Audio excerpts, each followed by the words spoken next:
Bienvenidos y bienvenidas a Conversaciones de Coyuntura Económica. Mi nombre es Ernesto Guzmán y hoy tenemos un episodio muy especial porque hablamos sobre desarrollo y bienestar en México, a partir de los temas analizados en el boletín Coyuntura Económica. Además, hoy tenemos público en vivo, lo que hace aún más especial esta conversación aquí en el Instituto de Investigaciones Económicas. Les invitamos a que se queden durante todo el programa para conocer los análisis y perspectivas de los temas económicos y sociales más importantes del país. Comenzamos.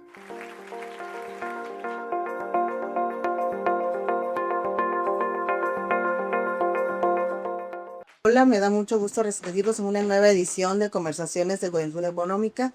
Les agradezco mucho por acompañarnos y hacer de este programa un espacio de diálogo y análisis desde el IEC. Hoy tenemos, como dijo Ernesto, un programa muy especial porque además de quienes nos siguen a través de nuestras plataformas sociales, también contamos con público en vivo aquí en el auditorio del instituto, a quienes les doy una cordial bienvenida y agradezco mucho su presencia el día de hoy.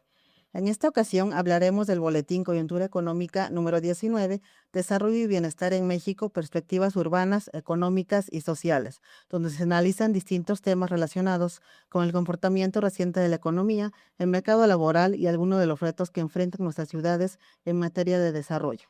Para conversar sobre estos temas, nos acompaña el doctor Saúl Arellano Almanza, especialista en política social, con quien estaremos dialogando a lo largo del programa sobre algunos de los retos que enfrenta el bienestar en México. A lo largo del programa, también en nuestra sección Más Eventos, conoceremos también el trabajo que se realiza desde el Seminario de Avances de Investigación del IEC, el SABI, con la licenciada Débora Martínez Ventura y con el doctor César Duarte Rivera, quienes nos hablarán sobre el trabajo que se ha desarrollado en este espacio académico y los proyectos que se vienen en su nueva etapa. Además, en la sección Más del IEC, visitaremos el Departamento de Videoconferencias y Servicios Audiovisuales, donde el licenciado José Carlos Mendoza Rodríguez nos contará cómo la evaluación tecnológica ha transformado la forma en que el instituto transmite y comparte sus actividades académicas. Y en nuestra sección Más Opinión nos acompañará el doctor Jorge Zaragoza Vadillo, quien reflexionará sobre algunos de los temas que se analizan en este número del boletín, particularmente en torno al empleo, al desarrollo urbano y los retos regionales del país. No olviden dejar su like, compartir este contenido y seguirnos en redes sociales como Coyuntura Económica YEC. También nos pueden ver en YouTube y escuchar en Spotify. Y vamos a empezar de inmediato a conocer un poco más de la trayectoria del doctor Saúl Arellano Almanza.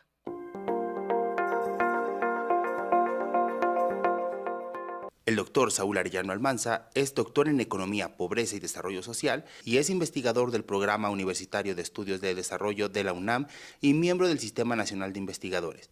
Es especialista en cuestión social, nuevos riesgos sociales y políticas públicas, con una amplia trayectoria en el sector público, donde ha colaborado en el DIF, el IMSS y en el Congreso de la Unión. Además, es director editorial de México Social y articulista desde hace más de una década, lo que le permite ofrecer una lectura integral que vincula pobreza, desigualdad y desarrollo de política social.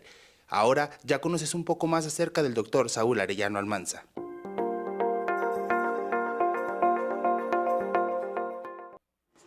Y bueno, Saúl, me da mucho gusto tenerte nuevamente en este espacio de Coyuntura Económica, ahora en el programa Conversaciones de Coyuntura Económica. Es un honor que nos acompañes nuevamente. El honor es mío. Gracias por la invitación. Y bueno, como ya dijimos en el inicio, estaremos conversando a partir del Boletín Coyuntura Económica número 19, Desarrollo y Bienestar en México, Perspectivas Urbanas, Económicas y Sociales, una publicación que reúne un análisis diverso sobre algunos de los retos económicos y sociales que enfrenta actualmente nuestro país. En este boletín se abordan temas relacionados con el comportamiento reciente de la economía, pero también con las dinámicas del empleo en las ciudades, así como los desafíos del desarrollo urbano y regional en México. A lo largo del programa estaremos hablando sobre estos temas con nuestros invitados y con el público que hoy nos acompaña aquí en el IEC para reflexionar justamente sobre cómo estos procesos influyen en el desarrollo y el bienestar de la población. ¿Qué te parece si comenzamos a conversar sobre alguno de estos tópicos tan importantes para el desarrollo y el bienestar? Con muchísimo gusto, gracias. Y bueno, de entrada, Saúl, uno de los temas que aparece en el boletín es la relación entre las condiciones socioeconómicas de la población y los distintos indicadores del bienestar. En varios de los análisis se observa cómo factores estructurales como la pobreza, la desigualdad, siguen influyendo en la calidad de vida de amplios sectores de la población. En particular, me gustaría que nos hablaras cómo influye la pobreza como factor estructural en la tasa de mortalidad infantil y qué implicaciones tiene esta relación para la salud materno-infantil. Claro que sí, muchísimas gracias. Un saludo a todas y a todos quienes están aquí en el auditorio y un saludo a quienes siguen esto en redes sociales. El tema de la mortalidad infantil es clave en cualquier país cuando se piensa en temas del bienestar y del desarrollo. ¿Por qué lo es? UNICEF, el Alto Comisionado de los Derechos Humanos a través del Comité del Niño, han dicho en reiteradas ocasiones que la tasa de mortalidad infantil es un indicador síntesis. Es decir, no solamente nos dice cuántas niñas y niños antes de cumplir su primer año de vida fallecen, la mayoría de ellos o una muy alta proporción de ellas y ellos por causas prevenibles, sino que estas muertes están provocadas por determinantes sociales, fundamentalmente pobreza y del otro lado un incumplimiento generalizado de derechos. Esa es la clave para entender por qué es tan relevante un indicador como el de la tasa de mortalidad infantil. Aquí en México tenemos un problema muy grave porque no hemos logrado reducir esta tasa, este indicador, de acuerdo con los diversos compromisos que el Estado mexicano ha establecido vía la Convención de los Derechos del Niño o bien los Objetivos del Desarrollo Sostenible. Lo que tenemos es una tasa que, a diferencia de otros lugares, ha ido creciendo en los últimos años y eso es gravísimo para cualquier país. En particular, en el caso mexicano, vemos que se había dado una tasa descendiente, una tendencia descendente, perdón, en la tasa de mortalidad infantil. Habíamos logrado por ahí del 2018 llegar a una tasa alrededor de casi 10 defunciones por cada 1,000 nacidos vivos. Sin embargo, el problema es que a partir de justo 2019 comienza un proceso de regresión en el que la tasa se ha ido incrementando anualmente y hoy estamos casi en 15 defunciones por cada 1,000 nacidos vivos. Entonces, es un proceso brutal porque se violan principios constitucionales básicos establecidos en el primero constitucional, pero sobre todo se está violando el principio del interés superior de la niñez, que está establecido en el artículo 4 de la Constitución, y el principio de progresividad, que está en el artículo 1 y que tiene que ver con la necesidad y el compromiso de un Estado, que en el caso nuestro, de ir mejorando progresivamente las condiciones de vida. Este principio de la progresividad tiene, por supuesto, su anverso, que es la no regresividad de los derechos. Y eso es lo que está pasando con las niñas y los niños, y desde luego es una situación muy, muy grave la que tenemos. En definitivo, un tema fundamental porque, como bien sabemos, no es solo medir el crecimiento económico o centrar la importancia ahí, sino qué pasa con lo social, ¿no? Con temas como la mortalidad infantil, con lo que bien nos comentas, y cómo se influye también en otros indicadores básicos, ¿no? Como a la supervivencia, a la salud, pero en particular la infancia, porque sabemos, bueno, y tú eres experto en este tema, que se ha descuidado, ¿no? De algún modo, esto implica un análisis eh, fundamental dentro de las políticas públicas, que es justamente lo que estamos revisando el día de hoy. Y bueno, Saúl, antes de continuar, permítame contarte que en el IEC, además de publicar investigaciones como las que integran el boletín, también existen espacios donde las y los investigadores comparten y discuten sus avances más recientes. Uno de ellos es el Seminario de Avances de Investigación del IEC, mejor conocido como SABI, un espacio que permite conocer de primera mano los resultados más recientes del trabajo académico que se desarrolla en el IEC. ¿Qué te parece si nos acompañas para conocer más sobre ese seminario y las actividades que se realizan en él? Vamos con mi compañera Maggie Redondo, que se encuentra del otro lado del estudio con la licenciada Débora Martínez Ventura y el doctor César Duarte Rivera. Adelante, Gro.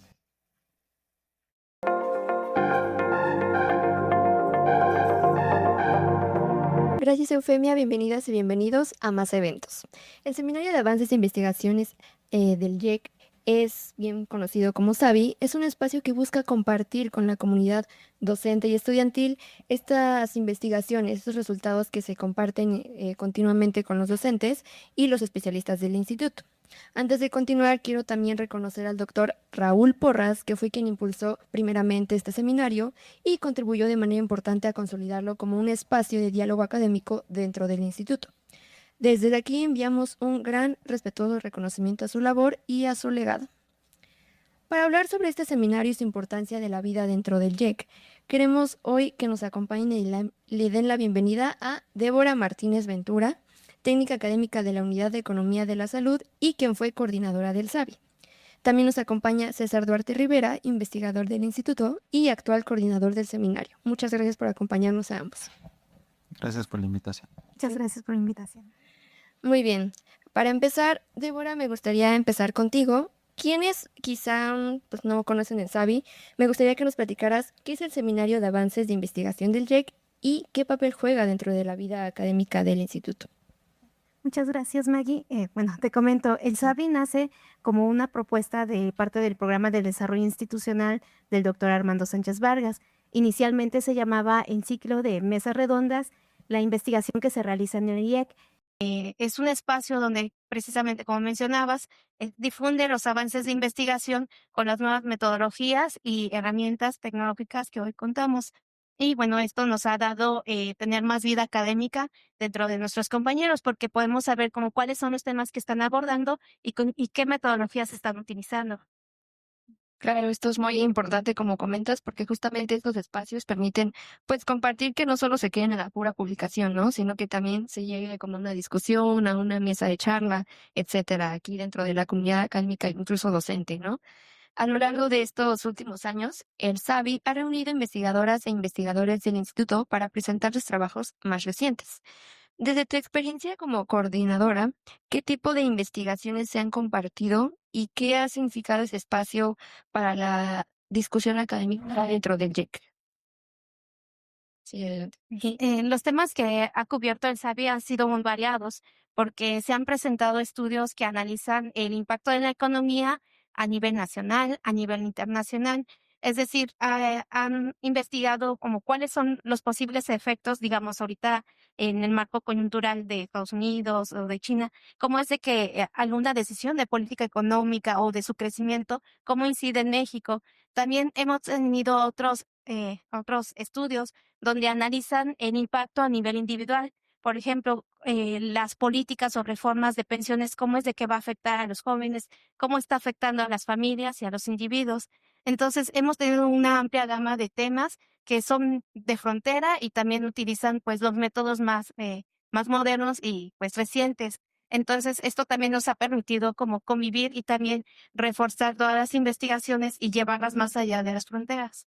Y claro, creo que Bueno, esto que mencionas, claro, es muy importante porque estos temas de coyuntura económica no solo se comparten aquí, pues digamos, en México, ¿no? Sino ya va más allá de, ahora sí que internacional en todo el mundo. Entonces creo que sí es importante compartirlo con la comunidad académica. Y justamente esto para darle continuidad al trabajo dentro del SABI, esto recientemente se ha iniciado una nueva etapa dentro del instituto y en su coordinación. Aquí tenemos a César, recientemente asumiste la coordinación del seminario. Queremos que nos platiques qué significa para ti dar esta continuidad dentro del SABI y cuáles son estos principales objetivos que quieres plantear en este nuevo ciclo. Primero es para mí muy importante y la verdad me siento honrado de que me hayan invitado a continuar con la coordinación del seminario de avances de investigación después del excelente trabajo que estaba realizando el doctor Raúl Porras. Como mencionaba Débora, el objetivo es, digamos, se mantiene, ¿no? Que es dar a conocer los trabajos de las investigadoras y los investigadores que formamos parte del instituto. eh, Donde además creo que es un espacio muy valioso, porque el instituto es muy grande, o sea, somos más de 100 investigadores e investigadores, ¿no? Y muchas veces cada uno está en sus temas, enfocado, ¿no? Y muchas veces no nos damos el tiempo de conocer lo que están haciendo nuestros colegas. El seminario creo que es un espacio muy valioso para que conozcamos nuestras propias investigaciones, pero sobre todo que discutamos entre nosotros, ¿no? Eso nos puede ayudar, a mejorar nuestras investigaciones, ¿no? Y un poco la intención es no solo presentar publicaciones que ya se han realizado, sino presentar, como el nombre lo dice, avances de investigación, donde el seminario pueda ser un espacio que permita colaborar, que permita construir y mejorar esos avances de investigación para terminar con publicaciones o investigaciones mucho más completas. Sí, claro, sin duda es un espacio muy importante, como comentas, este intercambio académico dentro del instituto, porque además conlleva que la comunidad no solo que el conocimiento no solo se concentre en un solo lado, ¿no? O muchas veces quieres compartir algunas investigaciones que pues son bastante importantes o destacables y es importante que la comunidad, tanto académica como estudiantil y de docentes, la conozcan. Entonces, pues para quienes nos ven y podrían estar interesados en asistir, ¿cuándo será la próxima sesión de seminario? ¿Qué temas o investigaciones vamos a estar conociendo, presentándonos? Me gustaría que nos platicaras un poco. La siguiente sesión del seminario es la quinta mesa de trabajo de este año. Va a ser este miércoles 25, 25 de marzo. Sí, Sí. de marzo. Y ahí vamos a discutir el tema de análisis regional del desarrollo sostenible. Nos van a acompañar la doctora Ana Luisa González Arevalo y la doctora Karina Garduño Maya, ¿no? Donde van a presentar dos investigaciones muy interesantes que analizan precisamente la región centro, el desarrollo de la región centro. Una, la investigación de la doctora Ana Luisa González Arevalo tiene que ver con el impacto del río Tula en el desarrollo regional, ¿no?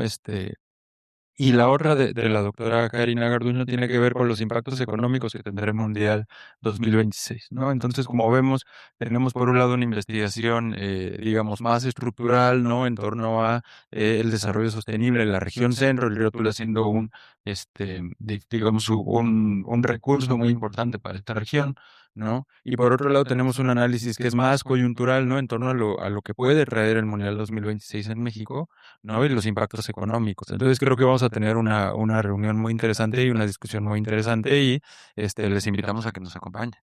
Muchas gracias. Sí, ¿no? Ahorita que mencionabas lo del mundial, pues la derrama económica, ¿no? Que va a tener, que va a implicar esto también. Así que pues ya tienen toda la información. No se pueden perder los próximos eventos del SABI, que además de poder venir a presenciarlos en el instituto, también los pueden seguir en el canal de YouTube. Este se llama Sala de Videoconferencias JEC UNAM. Así que muchas gracias, Débora, muchas gracias, César, por compartirnos esta información sobre este espacio tan importante sobre la vida académica dentro del JEC. El Seminario de Avances de Investigación del JEC es sin duda una gran oportunidad para conocer de primera mano los trabajos que se desarrollan dentro del instituto. No solamente para fortalecer un diálogo económico, sino pues para darlos a conocer, ¿no? Gracias por acompañarnos. No sé si les gustaría compartir algo más al respecto sobre el SABI. ¿No? Si tienen más curiosidad, igual vean los videos. Sí, claro. Sí, ahí está toda la información en la página del instituto, en las redes del instituto. Digamos, tenemos esta sesión este miércoles, pero tenemos planeadas muchas más sesiones de lo que sigue del año. Entonces, les esperamos. Muchas gracias, Eufemia. Regresamos contigo y el doctor Arellano para seguir con esta interesante conversación sobre las desigualdades que impiden el desarrollo en México.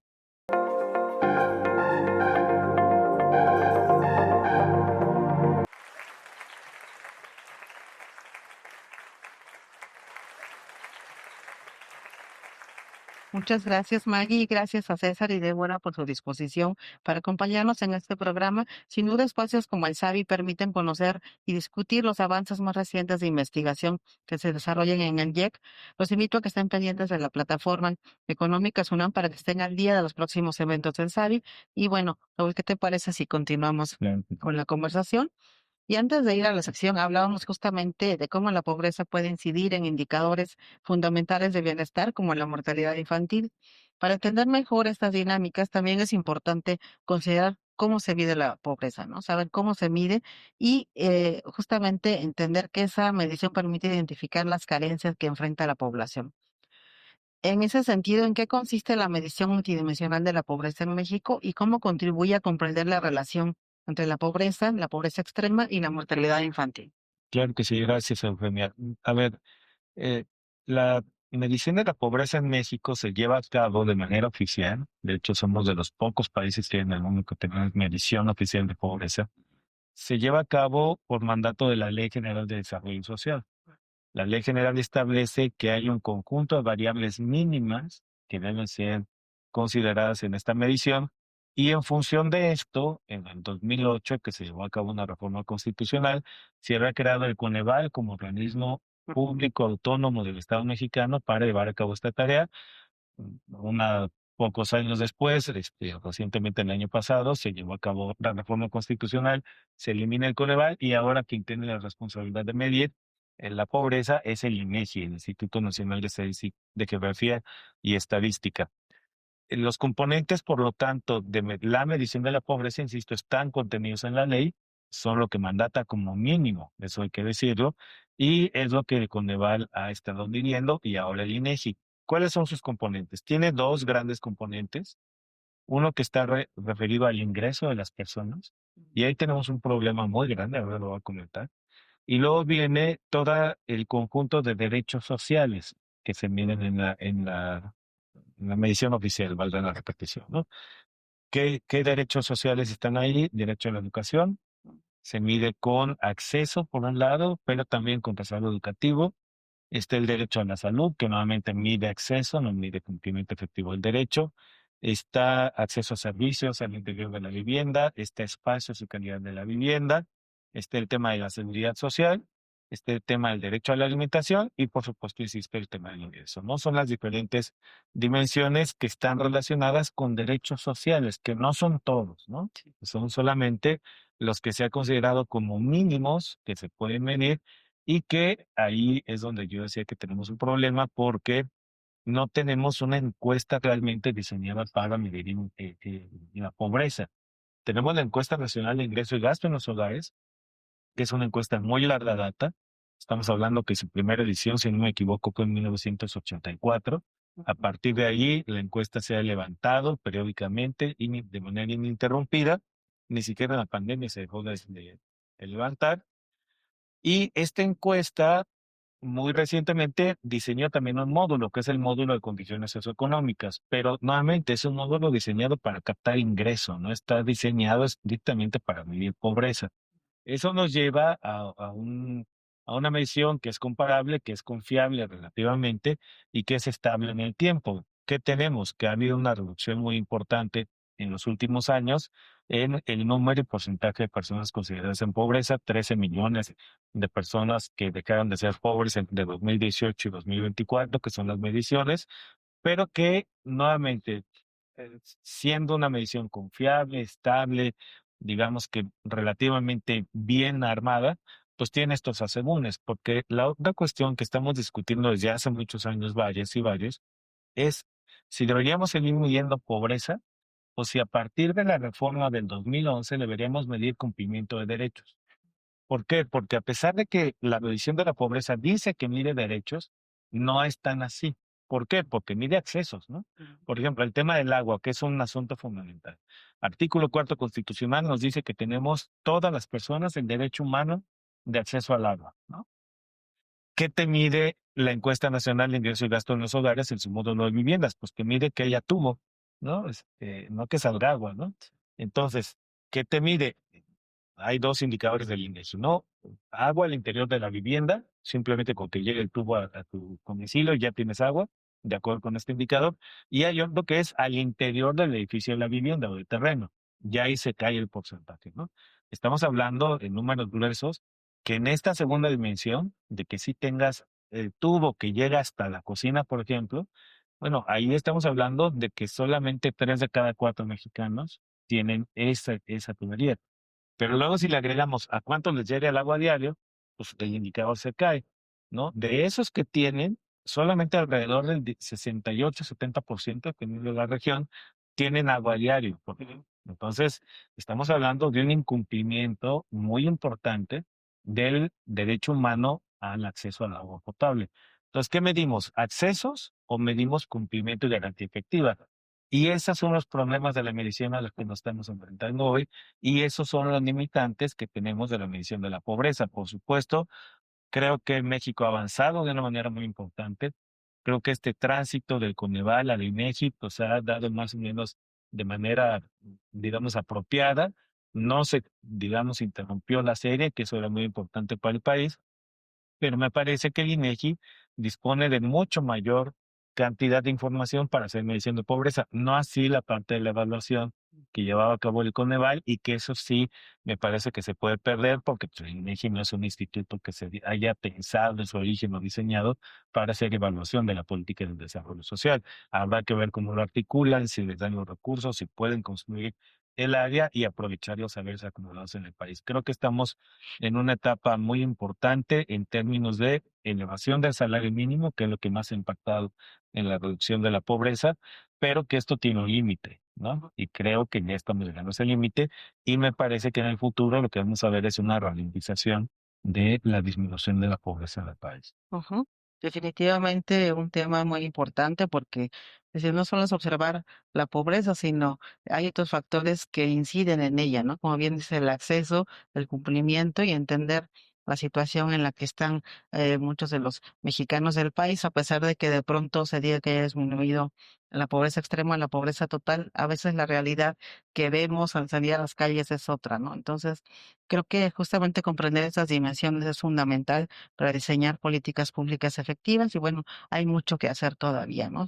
Y bueno, vamos a seguir hablando de ello, pero te cuento también que el IEC se ha adaptado muy bien a la transición hacia el enfoque transmedia, lo que nos ha ayudado a llegar a mucho más personas por medio de seminarios, conferencias, presentaciones de libro y diversas actividades académicas que requieren infraestructura tecnológica para su realización. Para conocer cómo se hacen posibles estos eventos y quién está detrás de su operación técnica, vamos con nuestros compañeros Alejandra y Jonathan, que se encuentran del otro lado del estudio con nuestro compañero José Carlos. ¿Qué te parece si vamos con Adelante, por favor.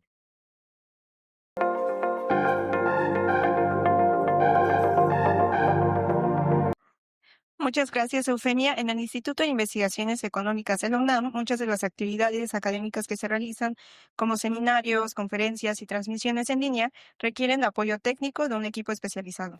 Y justamente para conocer prácticamente cómo es que funciona todo esto, hoy nos acompaña José Carlos Mendoza, quien prácticamente es el responsable de que todo esto se pueda llevar a cabo, que es responsable de videoconferencias y servicios de audiovisuales del instituto.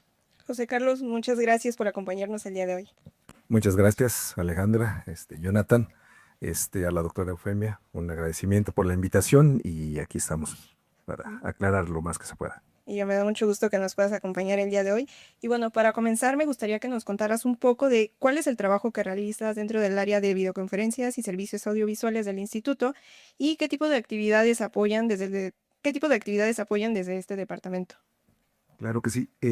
Esta área principalmente fue generada dentro del instituto para darle el soporte técnico a todos los seminarios, diplomados, exámenes de maestría, de doctorado, conferencias, conversatorios que los académicos, investigadores del instituto, pues requieren día con día para sus actividades académicas. Para poder lograr cada una de estas actividades, pues nosotros necesitamos de una infraestructura. Esa infraestructura pues ha tenido etapas, ¿no? Desde sistemas analógicos, pasando a los digitales, en la actualidad manejando ya una tecnología de alta definición y ya nos estamos enrutando al 4K, ¿no? Sin olvidar que en la actualidad, pues bueno, ya nos estamos apegando poco a poco a lo que va a ser la inteligencia artificial, porque finalmente va a ser parte, ¿no? De este nuevo proceso en las tecnologías. Bueno, pues sí, es muy, muy importante, ¿no? Es que no logro pensar prácticamente cómo es todo esto se puede llegar a hacer. Y es que es muy importante prácticamente su trabajo de ustedes, ¿no? Porque prácticamente todas las investigaciones, todos los trabajos, para llegar a darse a conocer a más personas se requiere pasar primero por ustedes, ¿no? Y muchas veces no nos ponemos a pensar todo el trabajo que hay detrás. Así es, Jonathan. Todo empieza, es un ciclo, ¿no? Rotativo, desde la necesidad de los investigadores en llevar a cabo sus actividades académicas, el solicitar, obviamente, los espacios. Estos espacios van de acuerdo a cada actividad. No es lo mismo a lo mejor llevar a cabo un diplomado o un seminario, a lo mejor en un auditorio para un determinado número de personas con cierto equipamiento, a un examen el cual requiere nada más una sala en la cual, pues bueno, pueden contener solamente equipos muy básicos, ¿no? Todo esto que te estoy comentando ha sido parte del avance tecnológico dentro del instituto. Obviamente se requiere inversión financiera, pero también un buen planteamiento que entra dentro de un plan institucional, más que nada. Sí, justo como lo mencionas, o sea, todo se tiene que mover al mismo tiempo, ¿no? O sea, por ejemplo, en este momento, el audio, las cámaras, la transmisión, bueno, cuando son transmisiones en vivo, luces y demás. Así es. Como podrán ver, ahorita estamos en un auditorio que no está acondicionado para hacer un estudio de grabación. Sin embargo, parte de nuestro trabajo es dar esas recomendaciones de qué podemos hacer, qué no se puede hacer y tener esos alcances. Algo importante para poder llevar a cabo este tipo de actividades es el Internet.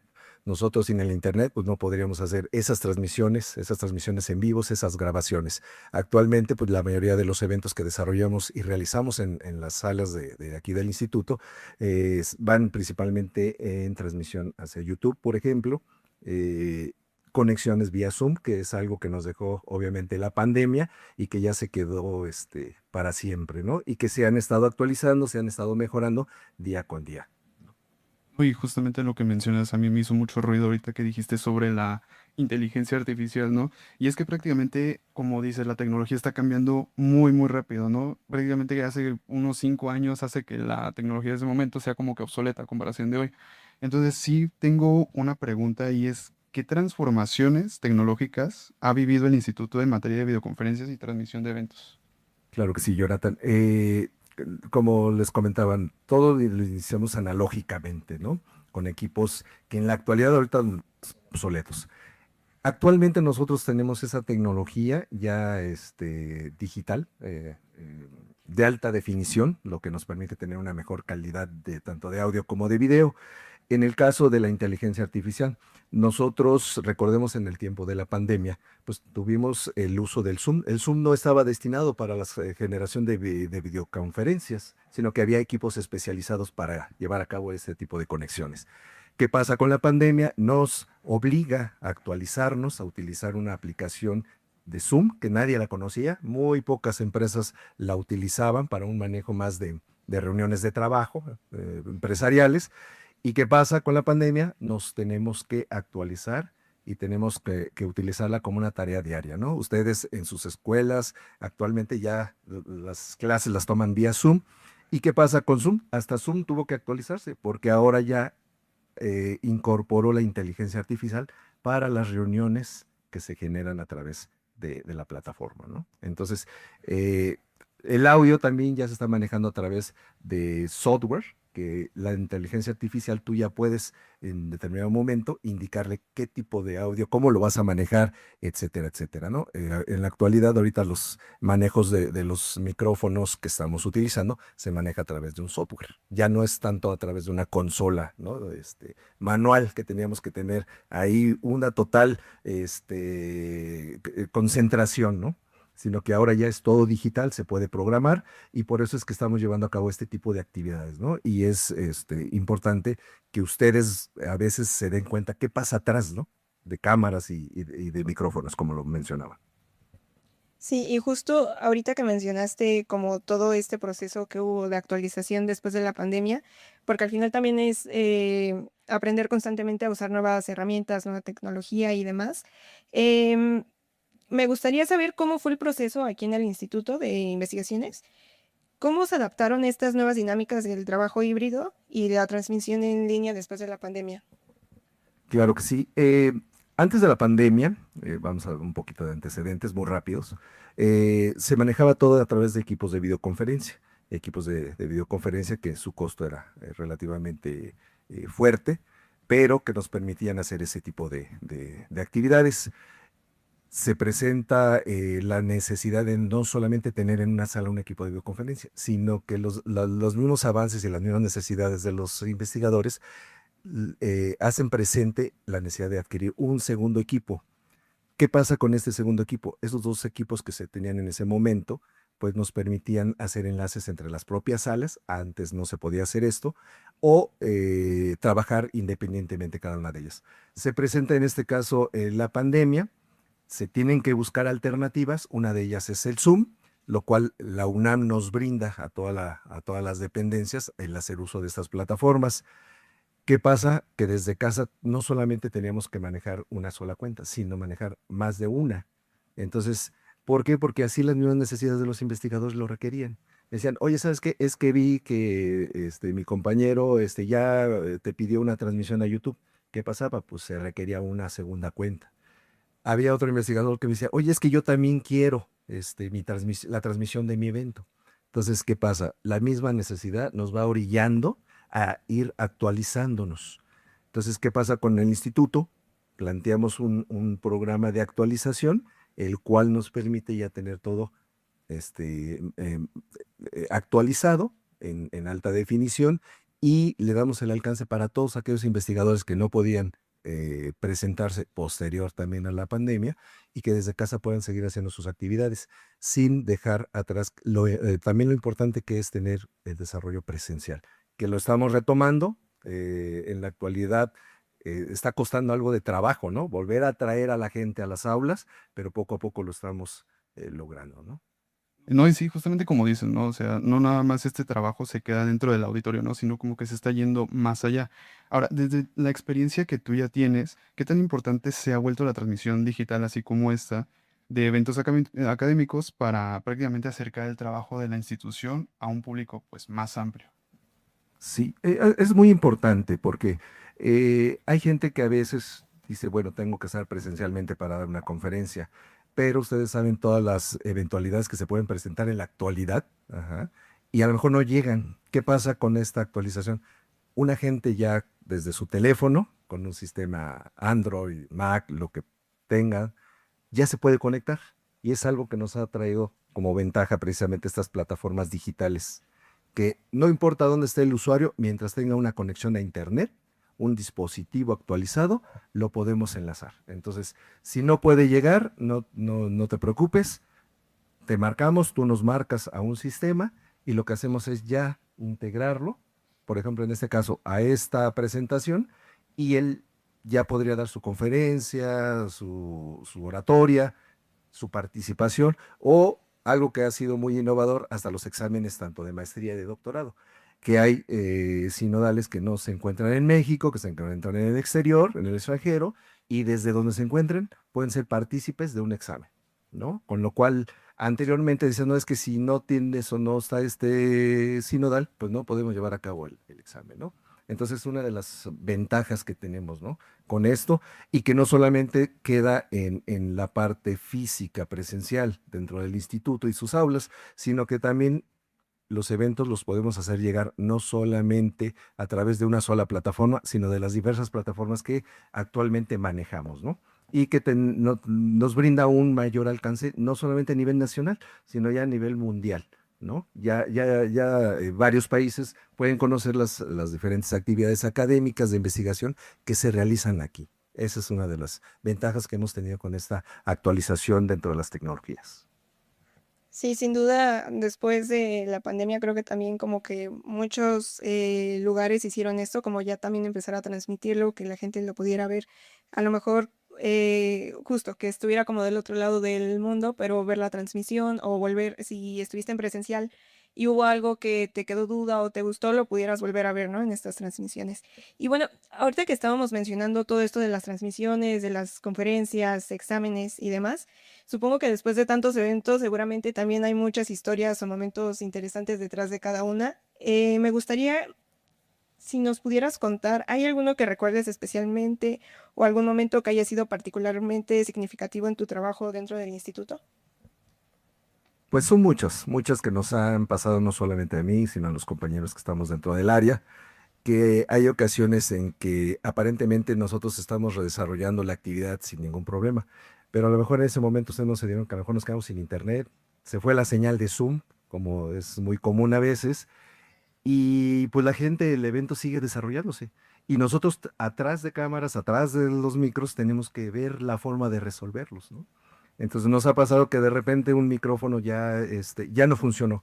Pues siempre nosotros dentro de nuestra área decimos, debemos de tener un plan B, ¿no? Nuestro salvavidas para nosotros es el plan B, es decir, ¿cómo lo solucionamos? Nosotros no podemos decir, es que no se puede, ¿no? A veces esa es una de las anécdotas, no podemos decir, se fue el internet, no se puede hacer.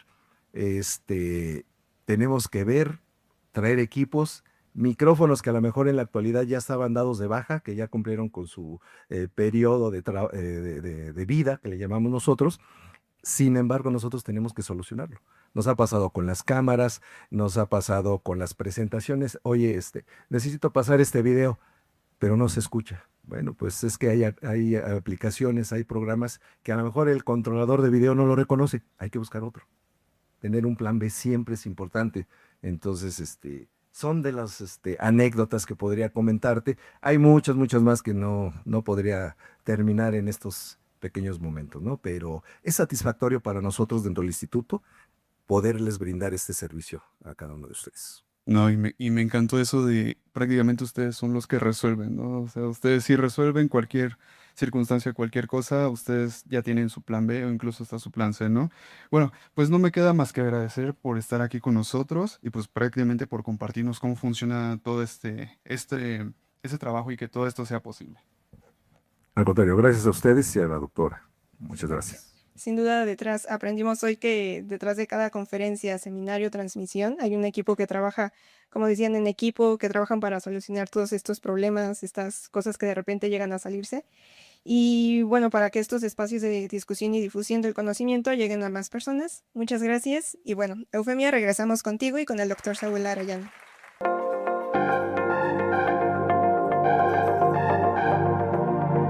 Muchas gracias, Alejandra y Jonathan. Sin duda, el trabajo que se realiza desde el área de videoconferencias y servicios audiovisuales es fundamental para que las actividades académicas del IEC puedan llevarse a cabo y también para que lleguen a un público más amplio a través de las transmisiones digitales. Agradecemos a José Carlos por compartirnos cómo funciona este importante trabajo dentro del IEC. Y bueno, Saúl, vamos a continuar con esta interesante charla. Antes de la sección hablábamos justamente de la importancia de comprender la pobreza desde una perspectiva multidimensional y sobre cómo distintos factores sociales inciden en el bienestar de la población. Otro tema que hoy resulta fundamental para el futuro del país es el cambio demográfico, particularmente el proceso de envejecimiento de la población que ya comienza a observarse en nuestro país. En las próximas décadas el país va a enfrentar una transformación importante en su estructura poblacional, lo que implica nuevos retos para los sistemas de salud, de cuidados y de protección social. Considerando el rápido envejecimiento demográfico de México, ¿qué desafíos y sociales crees que enfrentará el país en los próximos años si no se fortalecen justamente las políticas de protección y cuidado para la vejez? Bien, justamente pensando en la medición de la pobreza, uno de los componentes es el acceso a la seguridad social. No solamente acceso a servicios médicos, sino todas las prestaciones económicas y sociales que esto requiere, ¿no? Bueno, el indicador es uno de los indicadores en que México ha avanzado poco o casi nada a lo largo de las diferentes mediciones que tenemos. No se ha movido el indicador desde que se mide 2008, aunque no hay comparabilidad con los datos, pero nunca hemos podido pasar, por ejemplo, del 55% hacia abajo de la población ocupada que tiene acceso a la seguridad social. Eso es gravísimo para el país, ¿no? Por lo que tú mencionas, hay un proceso de envejecimiento. México tiene uno de los índices de envejecimiento más acelerados del mundo en términos de crecimiento. ¿Qué significa este índice? Es la proporción de mayores de 65 años respecto a la población menor de 14 años, ¿no? Es decir, por cada 100 menores de 14 años, ¿cuántas personas adultas mayores hay? Es decir, 65 años o más, ¿no? Bueno, en México el indicador está creciendo aceleradamente. Hay entidades donde ya se rebasa el 100, por ejemplo, Ciudad de México ya tiene un índice casi de 115 de envejecimiento y estamos alcanzando tasas no similares todavía, pero aproximándonos a Japón y otros países europeos, ¿no? Esto implica una presión financiera muy fuerte porque tenemos programas que se llevaron absurdamente a la Constitución, a mi juicio, en términos de derecho constitucional no tendrían por qué estar ahí, pero elevan a rango constitucional este tipo de programas que son política pública estrictamente de transferencia de ingresos y tenemos esta pensión universal a personas adultas mayores. La presión financiera ya es muy fuerte. Si el país no crece, vamos a seguir teniendo un problema muy grave, además del sistema de pensiones contributivas, ISSSTE, IMSS, pero también los otros sistemas. No olvidemos que está el sistema de Pemex, está los sistemas de las universidades estatales, los sistemas de retiro estatales, que ya implican una presión financiera muy fuerte, mientras que el espacio fiscal pues, sigue muy reducido porque no incrementamos la captación, porque el país no crece, porque no hay mecanismos alternativos de redistribución del ingreso como un buen sistema nacional de cuidados, por ejemplo. Entonces sí tenemos un problema que se suma a los fenómenos demográficos muy importantes que también tienen impactos económicos muy, muy, muy importantes. Por ejemplo, el incremento en la tasa de divorcios.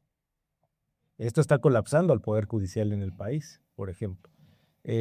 Cuando se piensa en estos temas, pareciera que es un asunto estrictamente de la vida privada, pero tiene, insisto, implicaciones económicas muy fuertes.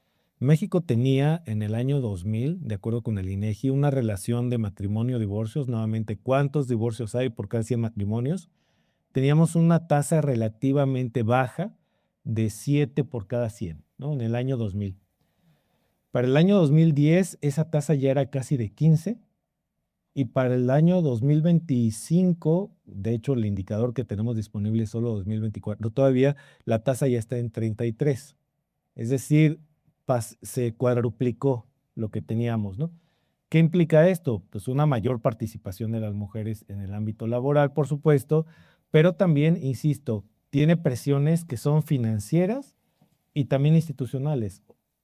El sistema judicial mexicano está colapsado por esos casos, ¿no? Y eso es una cuestión gravísima para el Estado mexicano en términos de garantía de los derechos humanos y sociales, porque estamos hablando de derechos económicos, sociales, culturales, ambientales, de la niñez y de las personas que se divorcian.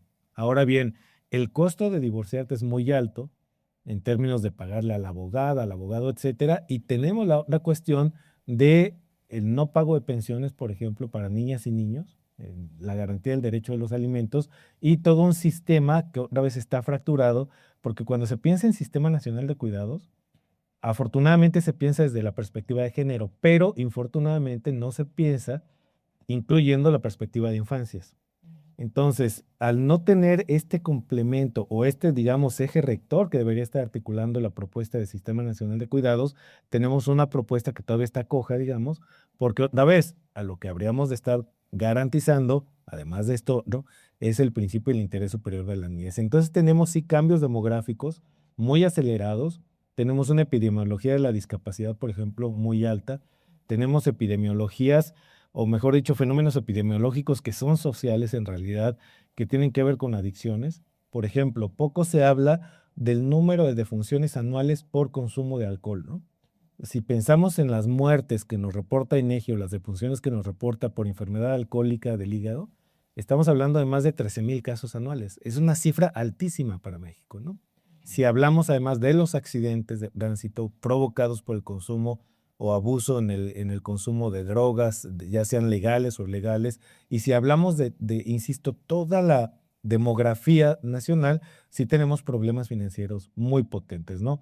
Habría que recordar, y con esto cierro esta intervención, que la política social fundamentalmente se despliega en dos rutas o en dos tracks paralelos, ¿no? Demografía y territorio. Allí es donde la política social se despliega, se concreta y muestra o no su efectividad. Lo que vemos es una política muy eficaz en elevar ingresos, o al menos el registro de ingresos, y con esto reducción de la pobreza, pero vemos problemas muy grandes como el crecimiento de personas que no tienen acceso a salud, a alimentación, a seguridad social. Cierro ahora sí con este dato. La encuesta nacional de salud y nutrición, en SANUD, nos dice que más del 50% de las personas con afiliación, ya sea a la salud o a alguna institución de seguridad social, se atienden en consultorios adyacentes a farmacias. Es decir, esta política pública que teníamos de transferencia de ingresos no condicionados, lo que está haciendo es una privatización silenciosa del sector salud.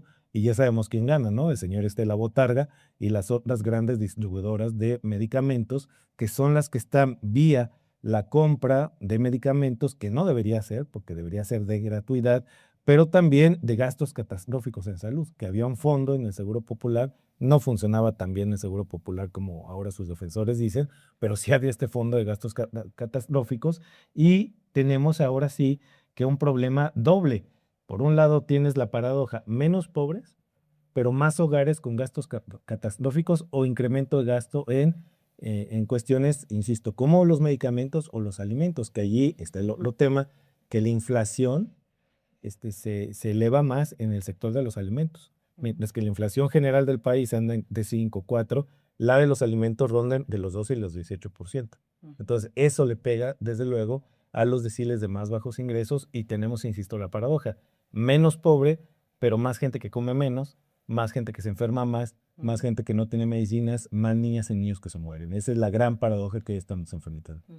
Sin duda un gran problema, ¿no? Y un gran reto para la política social, para los gobiernos, bueno, el actual y los que vengan, porque son temas que creo que hay que analizar a detalle, como lo estamos haciendo, bueno, en el espacio que tenemos, pero de pronto no los percibimos así porque nos quedamos a veces con el discurso de bajo la pobreza o este aumento del PIB, pero realmente qué pasa con la población, ¿no? Vulnerable, con los niños, con los adultos mayores, con las mujeres. ¿Qué pasa detrás de la vida de cada uno, ¿no? Con el acceso a vivienda, con todo lo que comentabas de las pensiones, o sea, es todo un tema que involucra justamente el cuidado del Estado, que el Estado debe tener y como siempre hemos hecho hincapié en este espacio, justamente debe velar por el bienestar social, ¿no? Y de pronto, pues ha descuidado un poco o mucho ese lado.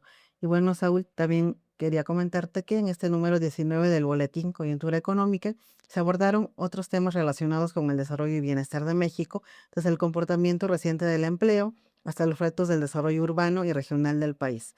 Para profundizar justamente en algunos de estos temas, vamos con nuestros compañeros Ernesto y Melanie, quienes conversan con el doctor Jorge Zaragoza, quien nos comparte su opinión sobre lo escrito en este boletín. ¿Nos acompañas? Claro que sí, gracias.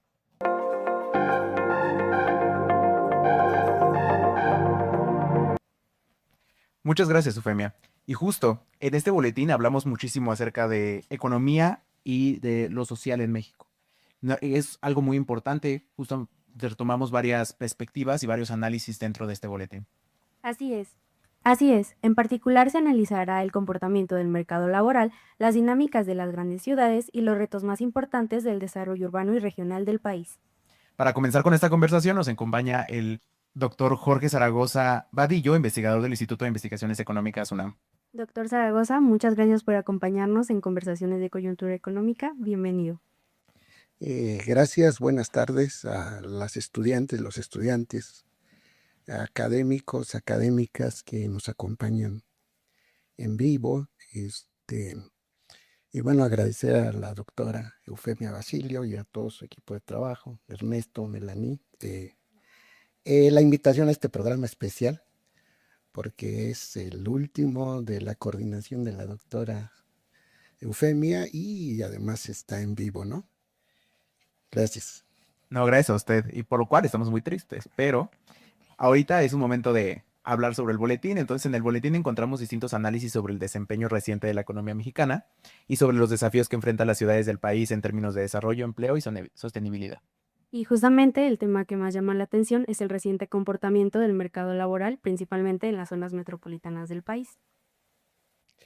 Bueno, básicamente es el artículo 2 de este boletín de coyuntura económica, el número 19, en el cual yo participé y lo que expuse fue un modelo para estimar la tasa de desempleo. En ese momento, nada más tuve los datos del trimestre 2001, 2025-1, 2025-2 y puse algo así: cuando este boletín se publique ya vamos a tener las tasas de los trimestres 2025-3 y 2025-4 publicadas por el INEGI, algo que es así. Pero por lo pronto la tasa de desempleo ronda más o menos entre 2.5, 3, que es muy parecida. Bueno, la nacional es alrededor de 3 la tasa de desempleo, pero bueno, lo que se observó en este momento fue que, bueno, en esos cálculos fue que la tasa de desempleo para la Ciudad de México subió de un trimestre a otro. Lo mismo pasó para el caso de Guadalajara y curiosamente en el caso de Monterrey sí bajó la tasa de desempleo, hablando de estos trimestres de 2025-1 a 2025-2, pero lo importante era ubicar a las 3 grandes ciudades que tienen el mayor PIB, la mayor actividad económica, y poner a prueba la robustez del modelo para hacer ese tipo de estimaciones. Sí, justo. ¿Y nos podría explicar un poquito de qué factores podrían explicar esas variaciones en el ámbito urbano de estas ciudades, de estos cambios en el PIB y demás?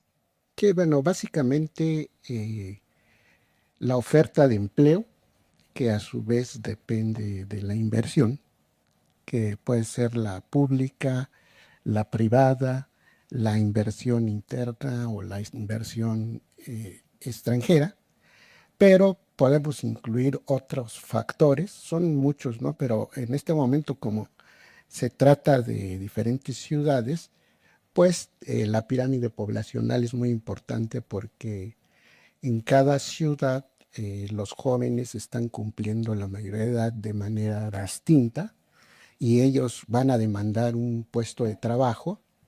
Entonces, varía, es distinta en cada una de las ciudades, pero también podemos hablar y está relacionado con la tasa de mortalidad, la tasa de natalidad que tenga cada una de ellas y una que ahora es muy, muy importante en este país, hasta la seguridad pública. O sea, que tanto hay garantías de inversión, que es la variable principal para generar la oferta de empleo. Sí, creo que es muy interesante observar cada una de estas diferencias en las ciudades más importantes, que sería Ciudad de México, Guadalajara y Monterrey, porque cada una tiene estructuras productivas y dinámicas económicas pues completamente distintas. Además de que estos comportamientos pueden predecir, ¿no? También ciertos cambios en la actividad económica del país. O sea, como vemos los cambios en el empleo urbano, podemos ir viendo también cómo va a ir la economía, ¿no? Como nos comentaba, de acuerdo a su modelo econométrico, los datos de desempleo ya publicados en el INEGI y pues otra vez, de acuerdo a su modelo económico que nos presentó en el boletín, este se ajustó a los pronósticos y cuáles serían las recomendaciones de política ante estos resultados. Sí, bueno, aclarar que en realidad el modelo no es econométrico, Ah, es un modelo matemático con un sistema de dos ecuaciones diferenciales, donde se proyecta o se modela cómo están evolucionando la P ocupada, la P desocupada, y a partir de ahí se calcula la tasa de desempleo de acuerdo a la metodología de la Organización Internacional del Trabajo. Pero lo he puesto a prueba varias veces en varios periodos y en este caso no fue la excepción. El margen de error es mínimo. Traigo los datos aquí, pero en realidad hace una buena predicción y ya teniendo los movimientos, eso sí, la predicción es de corto plazo, porque nada más es a máximo a 2 trimestres. Pero ya teniendo eso, es posible empezar a analizar y analizar a fondo cada una de las ciudades exactamente qué pasó para que se dieran esos resultados y a partir de ahí se pueden hacer propuestas de política económica para incrementar el empleo. Sí, y justo este tipo de modelo resulta particularmente útil también para anticipar tendencias en el mercado laboral, ¿no? claro, Sí, porque abre la discusión sobre qué tipo de políticas públicas pues se pueden emplear para estos cambios. Otro tema que aparece en el boletín tiene que ver con las transformaciones que han experimentado las ciudades mexicanas en las últimas décadas. Especialmente en las zonas metropolitanas que ya mencionamos, donde pues el crecimiento urbano ha tenido implicaciones tanto sociales, pero también ambientales. sí, claro. Uno de los trabajos más interesantes, el del doctor Roberto Ramírez Hernández, y ese sí es un modelo econométrico donde usa datos de panel y hace la variable dependiente es el crecimiento, el desarrollo urbano, la variable independiente y la variable dependiente es el promedio de la temperatura. Y lo hace para 10 zonas metropolitanas de México, pero en este caso yo nada más pondría como ejemplo a la zona metropolitana de la Ciudad de México, que es la más importante, la más grande, y él hace una predicción que para el año 2030 se va a tener aproximadamente una temperatura promedio de 16 grados centígrados y para el 2040 de 17 grados. O sea que de acuerdo con su modelo, la temperatura promedio y obviamente tiene que ver con varios factores, pero principalmente el crecimiento urbano.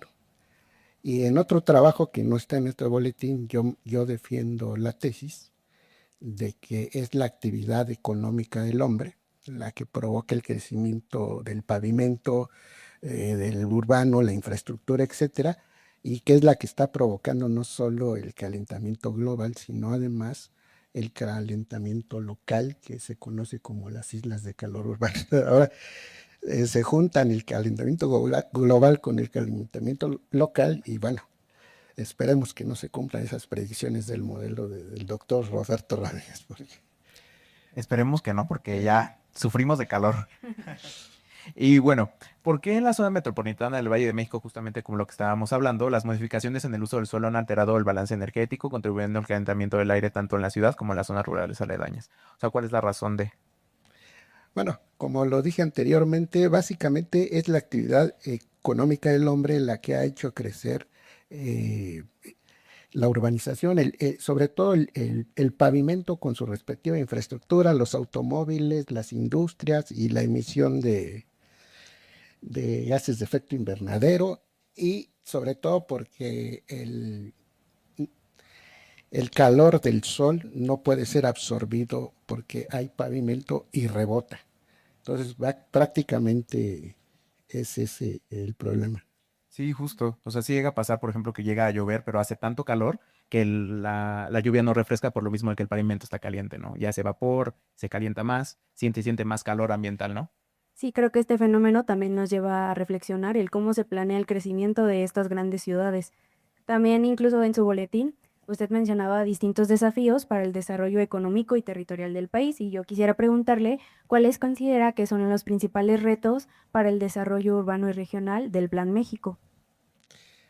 Bueno, también está ahí el trabajo del doctor Adolfo Sánchez Almanza, quien desarrolló muy ampliamente. Sin embargo, pues coincido con él en el sentido de que se tiene que ir recuperando poco a poco la rectoría del Estado, a diferencia del periodo anterior que dominaba el mercado, el modelo de libre mercado, o le llaman neoliberal.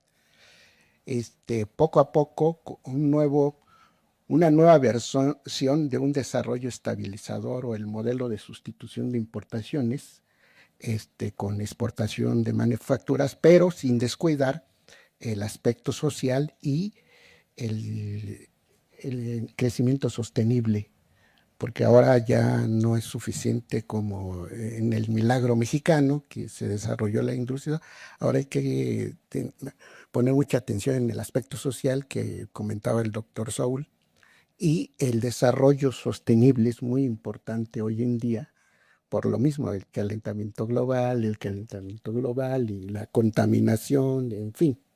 Claro. Bueno, doctor, muchísimas gracias por estar aquí con nosotros. No sé si quiera decir algo más. No, pues nuevamente agradecerles y pues ojalá y lean el boletín 19 de coyuntura económica y que vean el podcast que es el del cierre de la doctora Eufemia Facini. Así es, muchísimas gracias. Ya nos dio una gran introducción sobre lo que vemos en el boletín de coyuntura económica.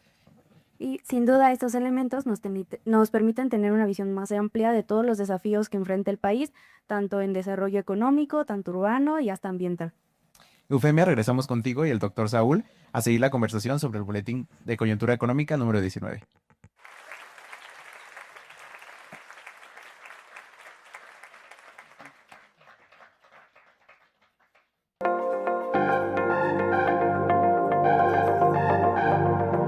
Muchas gracias, Ernesto y Melanie. Gracias al doctor Jorge. Sin duda, su análisis de coyuntura suma mucho lo presentado en el boletín. Los invitamos a consultar el número completo donde podrán encontrar estos y otros análisis sobre la coyuntura económica del país. Y bueno, Saúl, a lo largo del programa hemos hablado sobre distintos factores que influyen en el bienestar de la población, la pobreza, la salud materno-infantil, las desigualdades sociales y también los desafíos que plantea el envejecimiento demográfico. Todos estos elementos nos llevan a reflexionar sobre el papel que deben tener las políticas públicas para construir sistemas de protección social más sólidos e incluyentes, justo lo que hablábamos en el segmento pasado. Y en este sentido, actualmente se discuten distintas estrategias de desarrollo orientadas a reducir la pobreza y la desigualdad en el largo plazo. Y una de ellas es el llamado Plan México, que plantea diversos retos para la política social del país. En el marco del Plan México, me gustaría preguntarte justamente qué retos enfrenta el país, dado que, bueno, en el plan se plantea disminuir la pobreza, la desigualdad en el largo plazo, pero dado lo que hemos hablado, qué retos se enfrentan para construir un sistema de protección social que reduzca la mortalidad infantil y al mismo tiempo garantice condiciones dignas de cuidado y bienestar para las personas mayores. Gracias, Eugenia. No quiero dejar pasar la oportunidad de felicitarte por el gran trabajo que has hecho a lo largo de estos años, tanto con el boletín como con toda la estrategia que haces de generación de conocimiento y difusión del mismo. Felicidades a ti y a todo tu equipo, ¿no? Gracias. Eh, a ver, el tema de Plan México es que parte nuevamente de una carencia de planeación. El gran reto del país, me parece, es construir un sistema de planeación democrática tal y como lo establece la Constitución. Cada gobierno que llega genera planes y programas eh, que carecen justamente de lo que nos dice la Carta Magna. Artículos 25 y 26 son muy claros, ¿no? México requiere un sistema nacional de planeación democrática. El Estado es el rector del desarrollo nacional, lo dice el artículo 25. Y también nos dice el 26 que los objetivos del desarrollo nacional son los contenidos propios en la Constitución. Tenemos esta impronta muy de la política mexicana y la política, de que cada gobierno quiere dejar su impronta, ¿no? Su visión de país, cuando la visión está contenida, insisto, de acuerdo con la propia Constitución, en lo que está ahí, cuál es el gran referente en los derechos humanos. De tal manera que al tener un sistema de derechos humanos y una interpretación sistemática de la Carta Magna nos debería de llevar justamente a este sistema de planeación del desarrollo nacional debería ejercer adecuadamente la Rectoría del Desarrollo Nacional y con base en esto ponernos metas muy ambiciosas. Si leemos lo que dice el Plan México y otros documentos que ha elaborado el Gobierno de la República, vemos que son metas inerciadas, vemos que son metas muy conservadoras, en el mejor de los casos, y en otros casos ni metas hay, ¿no? Entonces, lo que tendríamos que estar construyendo es este sistema de planeación que nos permita presupuestar adecuadamente. Hay que recordar, tú lo sabes mejor que yo, que el principal instrumento de política económica del país es el presupuesto de egresos de la Federación. Y ahí tendríamos dos dimensiones muy grandes, ¿no? Hay más, pero digamos que si las ponemos en bloques, tendríamos que pensar en qué invierte el Estado mexicano y cuánto invierte. Vemos la curva, por ejemplo, de la inversión productiva del Estado y desde los gobiernos neoliberales y estos más, a partir del 2018 a la fecha, han reducido a mínimos históricos la inversión productiva del Estado. A pesar de Dos Bocas, AIFA y tal, la inversión productiva del Estado ha caído. Otro de los grandes objetivos que se planteó la llamada cuarta transformación, reducir la desigualdad. Bueno, cuando vemos el informe de Oxfam, que mucha gente cuestiona la metodología y sus asegúnes, pero aún con esto, los grandes ricos, los mil millonarios, como le llaman ahí en el documento, quintuplicaron su riqueza, ¿no? En los últimos años. Entonces, ¿qué es lo que está ocurriendo con México? Que tenemos un modelo concentrador del ingreso, pero también, sobre todo, concentrador de la riqueza, que no son lo mismo, ¿no? ¿Cuál es la gran reforma pospuesta históricamente en nuestro país? La reforma fiscal integral. Sin margen fiscal, el Estado no puede crecer más. Es muy difícil crecer con un sistema fiscal como el que tenemos. Requerimos una reforma progresiva que grave a la riqueza, que grave las herencias, que grave las inversiones en bolsa de valores y que, por lo tanto, te dé un margen mucho más amplio para invertir. Por ejemplo, ¿por qué el gobierno de la República no se puso como meta crecer del 3% que invertimos hoy en salud al 6% que nos recomiendan los organismos internacionales? Eso sería una meta para reducir la desigualdad las que hay en el acceso a salud, pero también en todos los impactos derivados que hay en esto. Nuevamente, metas muy ambiciosas. ¿Por qué no se planteó elevar el gasto per cápita en educación? Vemos todos los reportes que tenemos de OCDE, de UNESCO, etcétera, y vemos cómo el rezago educativo ha crecido, pero también la pérdida de saberes y conocimientos. Deberíamos pasar del 4% que 5 que se invierte en educación a un 6-7%. Eso requiere recursos. Cumplir derechos humanos cuesta, y cuesta mucho dinero, y así debería ser. ¿Por qué? Porque deberíamos gozar del más alto estándar de garantía de esos derechos. Eso es lo que dice la Carta Magna. Entonces, si no tenemos esta reforma fiscal, Si el Estado no se pone metas más ambiciosas, más retadoras, más, digamos, desafiantes, pues va a ser muy complicado. Me parece que el tema es sí de diseño de política pública, pero sobre todo es un problema político. La desigualdad no es una consecuencia de desajustes del mercado, etcétera, que sí lo es en una dimensión, pero sobre todo la desigualdad es una decisión política. Se planteó que se iba a separar al poder político del económico. Y lo que vimos, perdón por lo coloquial de lo que voy a decir, pero lo que vimos en la administración pasada es que ahí tenías a los superricos comiendo tamales de chipilín cada 3 meses, ¿no? En el Palacio Nacional. Entonces, ¿cuál separación del poder político y económico? Insisto, los 1,000 millonarios se han hecho más ricos en los últimos 6 años y a una tasa que no habíamos visto en los 30 años del periodo neoliberal.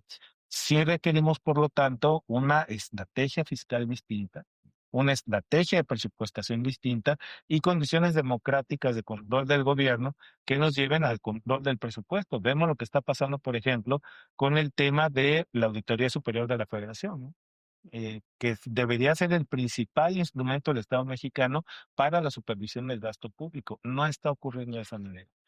¿Qué deberíamos estar debatiendo además?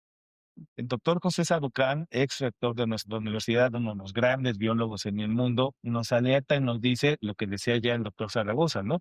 A ver, si México no invierte, no solamente en mitigación del cambio climático, que es urgente, pero sobre todo nos advertía el doctor Sarucán y lo hace constantemente, México es fundamentalmente un país forestal, antes que agrícola, ¿no?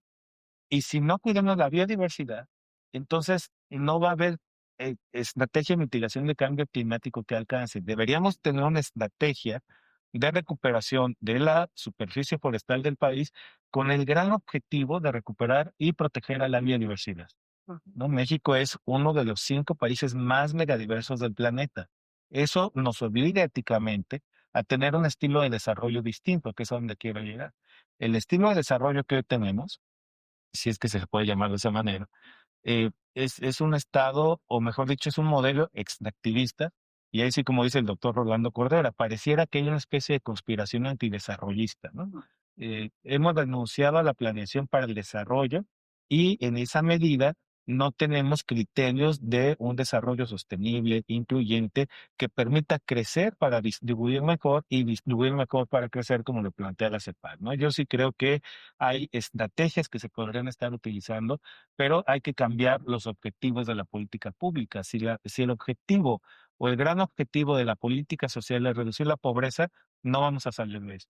Creo que el objetivo o dos grandes objetivos de la política social deberían ser, por un lado, reducir la mortalidad evitable, porque eso es fundamentalísimo, y por el otro lado, cumplir integralmente los derechos humanos. Si estos dos objetivos se plantean como el eje estratégico de cumplimiento y elaboración de una política de desarrollo social, me parece que el país podría tener mucho mayor viabilidad, mayores capacidades de crecimiento, porque además abatir la desigualdad es un buen negocio para todas y todos, ¿no? El problema es la decisión política y avanzar hacia un nuevo pacto social, que eso se ha pospuesto y no se quiere realizar porque implica lo que ya decía, la reforma fiscal. Hacerla para reducir la desigualdad implica alterar las relaciones del poder.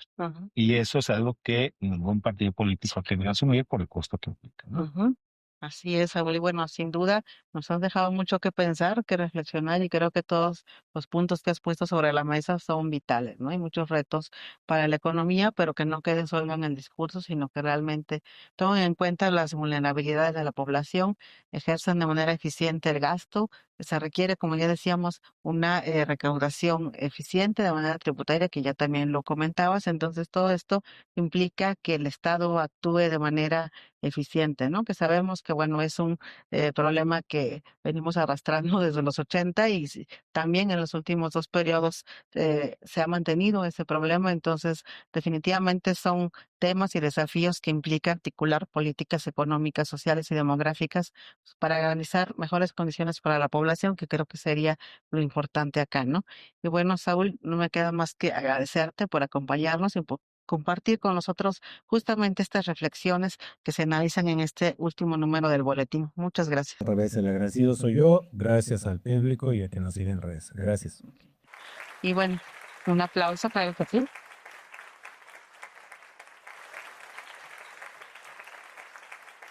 Muchas gracias. Y bueno, ustedes recuerden que en la descripción de este video encontrarán el link a la descarga gratuita del Boletín Coyuntura Económica. Los invito a seguirnos en nuestras redes sociales. Yo soy Eufemio Basilio y fue un honor haber tenido todas estas conversaciones de coyuntura económica y quiero agradecerles a todos ustedes por acompañarnos en este último programa en mi gestión del Boletín Coyuntura Económica. Y quisiera tomarme un momento para leerles una reflexión muy personal al respecto de este cierre. Y bueno, comentarles que durante los últimos 4 años, Coyuntura Económica ha sido mucho más que una publicación académica. Se ha convertido en un proyecto colectivo que buscó analizar a la economía, a las personas, explorando distintos formatos y lenguajes para dialogar con públicos más amplios. En ese camino fuimos construyendo lo que hoy podemos llamar un verdadero proyecto transmedia: el boletín, el podcast, el programa de conversaciones de Coyuntura Económica y los contenidos que circulan en redes sociales, todos con un mismo propósito: democratizar el acceso al conocimiento económico y abrir espacios de reflexión sobre los problemas que enfrenta nuestro país. Quiero agradecer de manera particular al doctor Armando Sánchez Vargas, director del Instituto de Investigaciones Económicas, por la confianza y la libertad para impulsar este proyecto y permitirnos innovar en la manera en que comunicamos la investigación económica. También quiero expresar un reconocimiento muy especial a Graciela Reynoso Rivas, del Departamento de Ediciones, cuyo trabajo editorial fue fundamental para dar forma a cada número del boletín, para mantener su periodicidad y para lograr un paso muy importante en la consolidación de la obtención del ISNN. Mi agradecimiento también para Evelyn Sánchez Fragoso, del Departamento de Publicaciones Electrónicas, por su apoyo constante para que los contenidos del boletín, del podcast y de este programa lleguen a las plataformas digitales del IEC y puedan ser consultadas por un público cada vez más amplio. Y quiero agradecer igualmente a José Carlos Mendoza por todas las facilidades brindadas para realizar las grabaciones de nuestros programas y podcasts en los auditorios del instituto. Sin él, esto no hubiera sido posible. Y por supuesto, este proyecto tampoco hubiera sido posible sin el trabajo de todas las personas que han formado parte del equipo durante estos años: colegas, colaboradores y estudiantes que desde distintas áreas contribuyeron con su talento y compromiso. Quiero reconocer especialmente a Ángel Toscano, responsable de la producción multimedia del proyecto, a Alejandra Barranco y Ernesto Guzmán, quienes hoy además nos acompañan en este programa, y a todas las personas que han contribuido al desarrollo visual y comunicativo del proyecto, como Alexa Ramírez, Sara Arteaga y Alicia Bautista.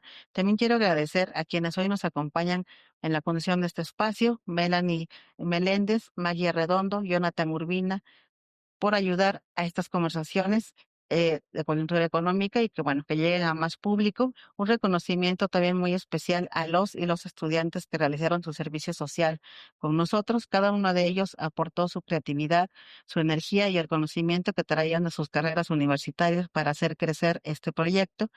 También quiero agradecer a todas y todos los especialistas, investigadoras e investigadores que a lo largo de estos años aceptaron nuestra invitación para participar en Coyuntura Económica, el podcast, y en conversaciones de Coyuntura Económica. Sus análisis, reflexiones y debates han sido fundamentales para enriquecer este espacio y para construir un diálogo académico abierto que permita comprender mejor los desafíos económicos, sociales y urbanos que enfrenta nuestro país.